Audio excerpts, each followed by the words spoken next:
tous, j'espère que vous allez bien. Aujourd'hui on se retrouve pour une nouvelle vidéo sur ma chaîne et comme vous avez pu le voir avec le titre, il va s'agir d'une ouverture de colis et je vous le montre tout de suite. Il s'agit d'un colis énorme, enfin je sais pas si vous pouvez voir la taille, et super lourd, donc je vais pas le garder, voilà. Et du coup, je sais un petit peu ce que c'est, mais pas réellement. En gros, si vous voulez, j'ai été contactée par la maison d'édition Anne et Arnaud, avec qui je suis déjà un petit peu en partenariat avec eux. Donc d'ailleurs, s'ils passent par là, je vous fais de gros bisous et je vous dis merci, parce que déjà, le fait de recevoir quelques livres de votre maison d'édition de temps en temps, c'est déjà un privilège pour moi. Et du coup, ils m'ont proposé de recevoir la box du prix SNCF. En gros, ce sont des romans qui sont en compétition pour avoir le prix du meilleur roman SNCF. Donc je pense que c'est un prix qui est décerné par les voyageurs de train. Et comme vous savez, je prends le train matin et soir tous les jours pour aller à la fac. Donc le train, c'est mon quotidien. Et en plus de ça, généralement, les livres qui sont en compétition pour ce genre de prix, ce sont des livres que j'aime plutôt bien, puisqu'il s'agit de polars, de thrillers, des situations sombres, du suspense. Et donc je me suis dit, pourquoi pas ouvrir ce colis avec vous et puis peut-être vous faire découvrir de bons romans. Bon, je vous ai passé l'étape où j'ai déballé parce que voilà, il y avait du papier cadeau, il y avait du papier bulle. Donc vous savez ce que je vais faire suite à cette vidéo, je vais m'amuser. Et du coup, en fait, j'ai trouvé ça génial parce que c'est une box et dans une boîte fantastique. Je pense que la poste l'a un petit peu maltraitée parce qu'elle est un peu déchirée, mais c'est pas grave, je vais la rescotcher, la recoller, je sais pas comment je vais me débrouiller. Mais voilà, je trouve que c'est une boîte magnifique. Je vous la montre. Hop là. Alors déjà c'est noir, donc il y a tout pour me plaire. Et vous voyez, c'est une box un petit peu comme ça, donc ça a un peu déchiré là. C'est dommage, mais ça va se recoller parfaitement. Je trouve, voilà, c'est vraiment une belle boîte à garder. Et donc j'ouvre ça avec vous. Oh, ah quand même. Ah, il y a un petit mot. Là, son prix, bonne découverte. Hop, je vous laisse lire. Je sais pas si vous allez réussir à lire quelque chose. Et donc la box est composée de ça. Enfin voilà, je vais pas rester éternellement comme ça, je vais la poser juste devant moi. Et donc on commence. Donc la première chose que je vois dans cette box et qui me plaît énormément, mais je sais pas si ça va m'aller, c'est un chapeau. Je trouve ça juste énorme. Donc voilà, je sais même pas si ça se met dans ce sens-là ou dans l'autre, peut-être dans le... Ah, dans celui-là, ouais, je pense. Voilà, hein, je sais pas si ça me va, mais bon, on va peut-être le garder pour la vidéo. Ça peut être sympa. Je sais pas si ça se met dans ce sens ou pas. Je sais pas. Enfin bon, et donc on continue. Donc ici, on a le prix SNCF du polar catégorie en roman sélection 2017. Parmi ces 5 romans, lequel sera élu lauréat de la 17e édition du prix SNCF du polar? Prix 100% public, le jury c'est vous. Donc voilà, c'est une petite box et je pense... Oula, il y a un petit fil qui dépasse. Et donc je pense que les 5 romans sont dedans. Et bingo. Donc voilà, ce sont des romans poche. Et donc on va regarder ça ensemble. Donc le premier roman, il s'agit de Pur, de Antoine Cheynas, je ne sais pas comment on le prononce, publié aux éditions Folio Policier. Une autoroute de nuit dans le sud de la France, un couple dans une voiture qui quitte brusquement la route, elle meurt, lui s'en sort miraculeusement. Accident ou meurtre, depuis plusieurs semaines un mystérieux sniper tire sur les automobilistes. La police n'a que très peu d'indices pour mener cette enquête hautement politique, d'autant que les martins n'ont pas le profil des cibles habituelles, ils sont blancs. Voilà, plutôt pas mal, j'ai hâte. Ensuite on a Le ciel de... non, pas du tout Le ciel, mais Grossir le ciel de Franck Bouis. J'ai toujours un mal fou avec les noms de famille des auteurs. Et donc publié aux éditions Le Livre de Poche. Et donc c'est un policier aussi. Les Doges, un lieu dit au fin fond des Cévennes. C'est là qu'habite Gus, un paysan entre deux âges, solitaire et taiseux. Ses journées, les champs, les vaches, le bois, les réparations. Des travaux ardus rythmés par les conditions météorologiques. La compagnie de son chien Mars comme seul réconfort. C'est aussi le quotidien d'Abel, voisin dont la ferme est éloignée de quelques centaines de mètres, devenu ami un peu par défaut pour les bras et pour les vers. Un jour, alors que l'abbé Pierre disparaît, tout bascule. Abel change, des événements inhabituels se produisent, des visites inopportunes se répètent, un suspense rural surprenant, riche et rare. Eh ben, pourquoi pas? J'ai envie de dire, et en plus ce livre-là a déjà eu 3 le prix du polar Michel Lebrun, prix calibre 47 et prix des lecteurs au Festival du Polar de Villeneuve-lès-Avignon. Donc je pense que ça va être un roman assez sympa et j'aime beaucoup la couverture. Ensuite, troisième roman en compétition, on a Les Arpenteurs de Kim Zupan, publié aux éditions Galmeister. Oui, peut-être. J'aime énormément la couverture, simple mais efficace. Nuit après nuit, dans une prison de Montana, le jeune Val s'assit face au barreau qui le sépare de John, 77 ans, en attente de son procès. Astreint aux pires heures de garde, l'adjoint du shérif se retrouve à écouter le criminel qui, d'instinct, est prêt à lui révéler en partie son passé. Petit à petit, Val se surprend à parler lui aussi et à chercher conseil auprès de l'assassin. En dépit des codes du devoir et de la morale, une troublante amitié commence à se tisser entre les deux hommes. Et je crois que pour l'instant, en lisant les résumés, c'est celui-là qui me tente énormément.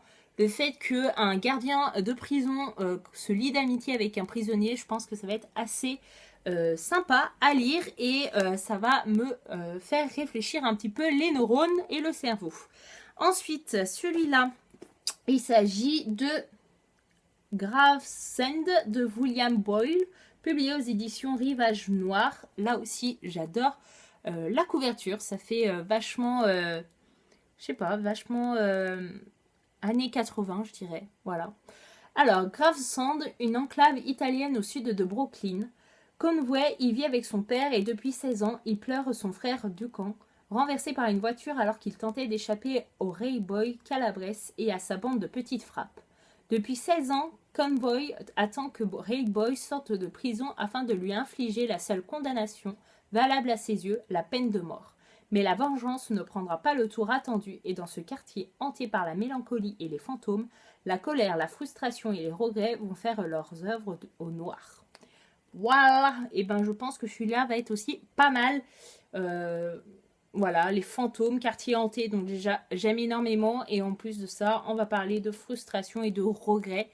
Donc j'ai hâte de le lire et de vous en parler. Et donc le dernier roman en compétition, il s'agit de 911 de Shannon Burke, publié aux éditions 10-18. J'aime beaucoup aussi.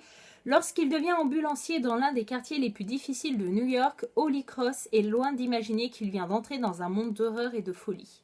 Scène de crime, violence et détresse, le combat est permanent, l'enfer au quotidien. Alors que tous ses collègues semblent résignés ou cyniques face à cette misère omniprésente, Holly commet une erreur fatale, succomber à l'empathie. C'est le début d'une spirale infernale qui le conduira à un geste aux conséquences tragiques. Et ben celui-là, j'ai bien fait de le garder pour la fin parce qu'il me tente énormément et maintenant j'ai envie de le lire parce que j'ai envie de savoir ce qui va arriver à Holly. Bon, je vais quand même d'abord finir mon roman en cours et je vais me jeter sur celui-là dès la fin de l'autre roman. Et donc dans la box, il n'y avait pas seulement les 5 romans que je vous ai présentés et moi je pensais recevoir que les 5 romans. Parce que bah voilà, déjà c'est juste énorme. Et bah non, et en fait toutes les BD aussi en collection, j'allais dire, en compétition pour le prix. Et ça a l'air juste énorme.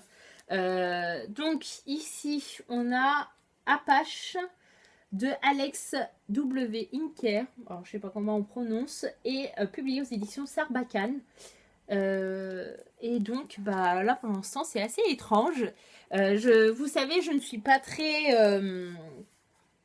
je suis pas très BD, mais en fait je suis pas très BD tout simplement parce que je trouve que c'est hyper cher et que ça se lit super vite et que du coup qualité-prix et rapport du temps c'est pas énormément cool.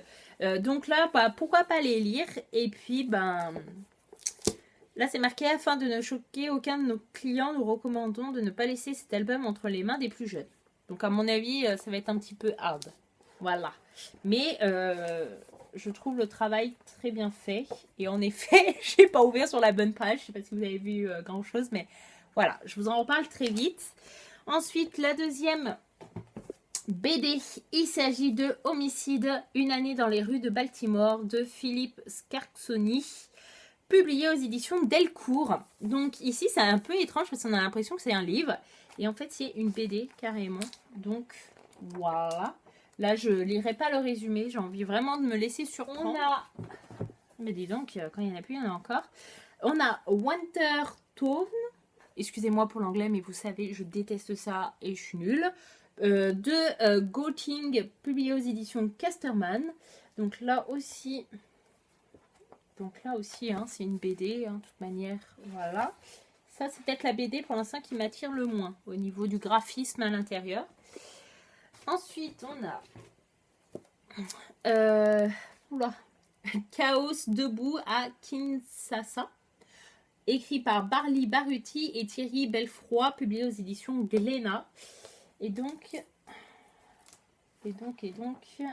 là, ça a l'air plutôt sympa, je trouve. Donc, pourquoi pas. Et ensuite, pour finir, celui-là, il est magnifique. L'été diabolique de Schmolderen et Cléris, publié aux éditions d'Argo. Et donc, ouais, il est sacrément sympa celui-là. Les couleurs, voilà. Enfin, là, la page là, regardez, c'est juste magnifique. Et ouais, pour l'instant, du coup, c'est celui-là qui m'attire le plus à lire. C'est des images assez sympas, assez colorées et le papier est assez agréable. Ce que j'aime pas un petit peu avec les BD, c'est le papier, vous savez, un petit peu qui râpe. Enfin, je sais pas, ce papier qui je dérange. Alors que là, c'est plastifié, si vous voulez. Voilà. Vous m'avez compris, je suppose. Et donc voilà, j'ai enfin terminé de déballer toute cette box. Et du coup, ça m'étonne même pas du poids de la box et le fait que ça soit en recommandé, etc. C'était juste énorme. Donc je tiens vraiment à remercier les éditions Anne et Arnaud de m'avoir privilégié et de m'avoir permis de recevoir cette box. Ça m'a vraiment fait plaisir. J'espère lire les romans et lire les BD très prochainement. En tout cas, voilà, je vous remercie énormément et je me rends compte de la chance que je peux avoir grâce à ma chaîne YouTube. Et voilà, donc c'est pareil, c'est grâce à vous aussi, mes abonnés, si j'ai le droit à certains privilèges. Donc je vous remercie aussi d'être de plus en plus nombreux. Ça me touche énormément. Voilà, je vais conclure cette vidéo là. J'espère qu'elle vous a plu et qu'elle vous a permis de découvrir des livres qui peuvent éventuellement vous intéresser. Je vous fais de gros bisous et je vous dis à bientôt dans une prochaine vidéo. Bye bye!